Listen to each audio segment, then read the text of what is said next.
മക്കളെ ഇതാ നോക്ക്, അച്ഛൻ വിഷുവായിട്ട് കുറെ പടക്കമൊക്കെ കൊണ്ടുവന്നിട്ടുണ്ട്. പക്ഷെ എല്ലാരും ഇത് കത്തിക്കും പൊട്ടിക്കും ഒക്കെ ചെയ്യുമ്പോൾ ശ്രദ്ധിച്ചു വേണം ചെയ്യാൻ കേട്ടോ. വെറുതെ പൊള്ളാനൊന്നും ആക്കാൻ പാടില്ല. ഓക്കെ? ഇല്ല ഞങ്ങൾ ശ്രദ്ധിച്ച് ചെയ്തോളാം. വലുതൊന്നും നമുക്ക് പൊട്ടിക്കാൻ കഴിയില്ല, അതിന് അച്ഛൻ സഹായിക്കണേ. നിങ്ങൾക്ക് കഴിയുന്നതൊക്കെ നിങ്ങൾ ചെയ്താൽ മതി. കമ്പിത്തിരിയും പൂക്കുറ്റിയും ഒക്കെ ഉണ്ട്, അതൊക്കെ ചെയ്താൽ മതി. ബാക്കിയൊക്കെ അച്ഛനും വന്നിട്ട് ചെയ്യാം. അച്ഛനൊന്ന് കുളിക്കുകയൊക്കെ ചെയ്യണം. വാ കുട്ടിമണി, നമുക്കിത് എന്തൊക്കെയാ ഉള്ളേന്ന് നോക്കാലോ.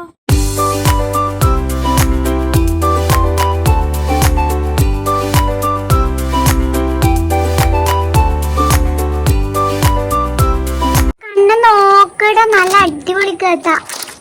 ഇത് എങ്ങനെയാവുമ്പോ കത്തിക്കുക?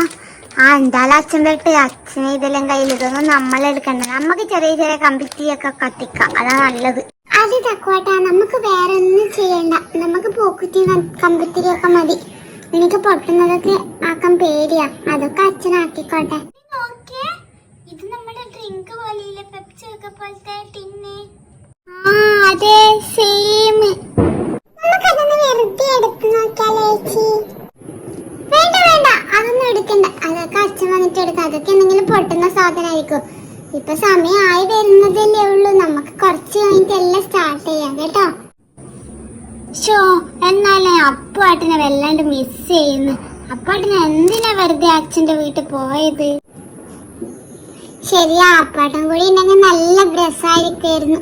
അപ്പാട്ടൻ പിന്നെയും എന്തെങ്കിലും പൊട്ടിക്കൊക്കെ ചെയ്യും. അപ്പാട്ടിനെ മിസ് ചെയ്യുന്നു. അപ്പാട്ടൻ കൂടി വരായിരുന്നു.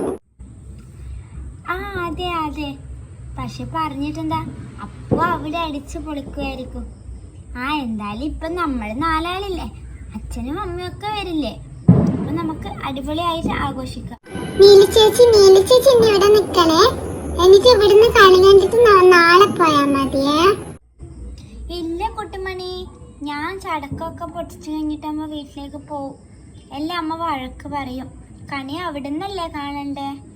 നമ്മൾ പിന്നെ പടക്കമൊന്നും വാങ്ങൂല, ഞാനും അമ്മയും മാത്രല്ലേ ഇപ്പൊ വീട്ടിലുള്ളൂ. അതെ, മാമൻ കൊണ്ടാക്കുന്നേച്ചി. എന്നാ നമുക്ക് നോക്കിയാലോ, ഓരോന്ന് പൊളിച്ച് നോക്കിട്ട് തുടങ്ങിയാലോ.